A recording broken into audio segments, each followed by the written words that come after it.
हजरत मालिक बिन दिनार फरमाते मैंने 60 हज किए। एक हज के मौके पर मैंने बड़ा रश देखा, लाखों का इज्तिमा हुआ। कहते लाखों का मजमा था तो मेरे दिल में ख्याल आया, मैंने कहा अल्लाह इतने लोग आए हैं, इनका हज कबूल भी हुआ कि नहीं। फरमाते मैं सोच रहा था तो रात को ना ख्वाब में मैंने किसी कहने वाले को कहते हुए सुना कि सबका कबूल हो गया। बल्ख का रहने वाला मोहम्मद बिन हारून बल्खी है, उसका हज कबूल नहीं।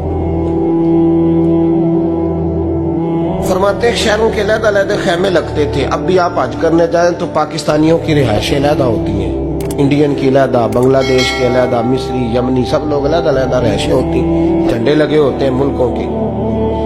कहते मैंने सवेरे उठ के ढूंढना शुरू कर दिया, ढूंढता हूँ वो बंदा मिले। कहते जहां बल्ख शहर के लोग रहते थे वहां चला गया तो मैंने लोगों से पूछा तुम में मोहम्मद बिन हारून बल्खी कौन है।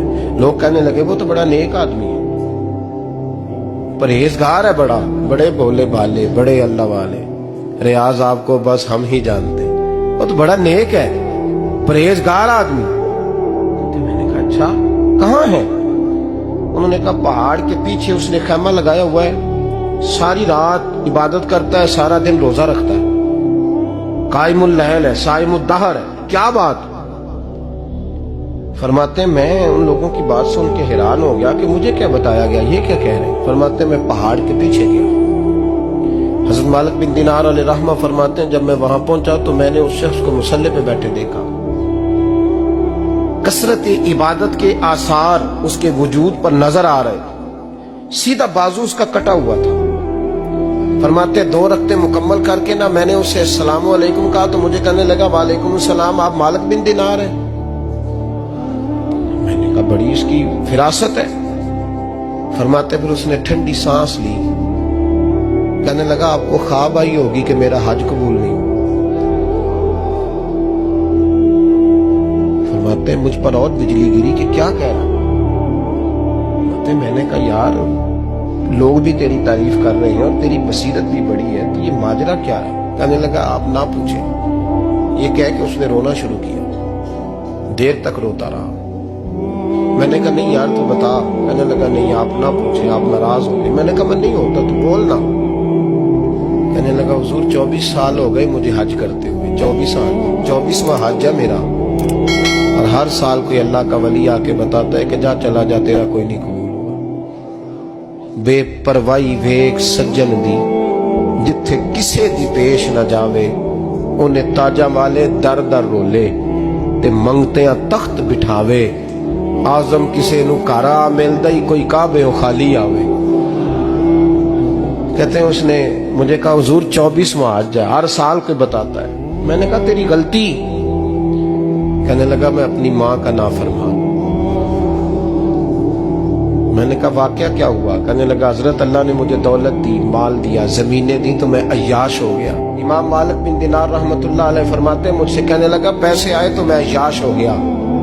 रमजान का महीना था, असर के बाद मेरी अम्मा इफ्तारी की तैयारी कर रही थी, मैं गया, मैंने कहा शराब पी हुई, अम्मा रोटी दे। अम्मा कहने लगी शर्म कर, शर्म कर, रोजा रखा नहीं तो जिन्होंने रखा है उनका तो ख्याल कर। कहते अम्मा की बात का मुझे गुस्सा लगा। मैं कहा करता हूं बदनसीब है वो बेटा जिसका बाप उससे बात करते हुए डरता है कि पता नहीं कहां से बोलेगा।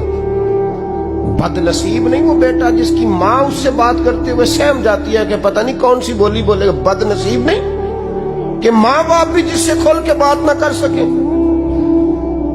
हजरत मालिक बिन दिनार से कहने लगा अम्मा ने जब कहा ना शर्म कर तो मुझे गुस्सा आया, मैंने माँ को थप्पड़ मारा और मेरी माँ जलते हुए तंदूर में गिरी। लोगों ने मुझे पकड़ के अंदर बंद कर दिया कमरे में। सारी रात मैं शोर सुनता रहा पर नशे में धुत रहा। सवेरे आंख खुली तो मेरी बीवी बैग बांध रही थी। मैंने कहा कहाँ जा रही हो। कहने लगी जो माँ का नहीं बना मेरा कैसे बनेगा। मैंने कहा मेरी अम्मा का वो तो लोगों ने रात को ही दफन कर दी जनाजा पढ़ के। तड़प के कहने लगा मुझे क्यों नहीं बताया। तो कहते हैं लोग कहने लगे तेरी मरती हुई माँ कह गई थी इसे मेरा मुंह ना देखने देना। मेरे जनाजे के करीब ना आए। हजरत मालिक बिन दिनार फरमाते हैं जब उसने ये बात सुनाई तो मैंने भी उसके मुंह पे थप्पड़ मारा। میں نے کہا تو اسی قابل ہے. کہتے ہیں وہ رونے لگا, حضور دعا کرے اللہ مجھ سے راضی ہو جائے. کہنے لگا جب ماں کی انتقال کی خبر ملی تو میں نے کلاڑی لے کے وہ ہاتھ کاٹ دیا جس سے ماں کو مارا تھا. میں نے ساری جائیدادیں خیرات کر دی. 24 سال ہو گئے, 24 سال ساری رات نماز پڑھتا ہوں, روزہ رکھتا ہوں, حج کرتا ہوں, پر ہر سال کوئی آ کے کہتا ہے جا دوڑ جا تیرا کوئی نہیں قبول ہوا. حضور دعا کرے مالک راضی ہو جائے. فرماتے میں تھپڑ مار کے آ گیا. میں نے کہا تجھ سے راضی ہو جائے اتنے ظالم سے. امام مالک فرماتے رات کو آ کے سویا تو مجھے خواب میں رسول پاک کا دیدار ہوا. تو نبی پاک علیہ السلام نے فرمایا مالک تو اسے مایوس کیوں کر آیا ہے, اللہ تو بڑا مہربان ہے. کہا حضور ماں کے نافرمان کو معافی کیسے ملے گی؟ تو امام مالک فرمانے لگے نبی کریم نے فرمایا جا اسے جا کے بتا دے تجھے قیامت میں تیری ماں کی وجہ سے بخش دیا جائے گا. کہا حضور اماں کی وجہ سے کس طرح؟ تو محبوب فرمانے لگے اس کی ماں قیامت میں اس کے خلاف مقدمہ دائر کرے گی رب کریم کی عدالت میں, اے اللہ میں نے 9 ماہ پیٹ میں رکھا, درد سہ کے اسے جنا, جگر کا خون پلا کے پالا اور اسی نے مجھے قتل کیا. رب کریم اس کی ماں کا مقدمہ سن کے کہے گا اٹھاؤ اس کو دوزخ میں پھینکو, اس نے ماں جلائی تھی اسے بھی جلاؤ. محبوب فرمانے لگے جب پکڑ کر کے مالک اس کو محمد بن ہارون کو لوگ لے جائیں گے نا جہنم کی طرف, ابھی فرشتے گھسیٹیں گے ہی تو پلٹ کے پھر اماں کی طرف دیکھے گا, اور دوسری دفعہ پھر گھسیٹیں گے تو پلٹ کے دیکھے گا, اور تیسری دفعہ پھر پلٹ کے کہے گا اماں یہ مجھے جلانے لگے, اماں یہ جہنم میں پھینکنے لگے.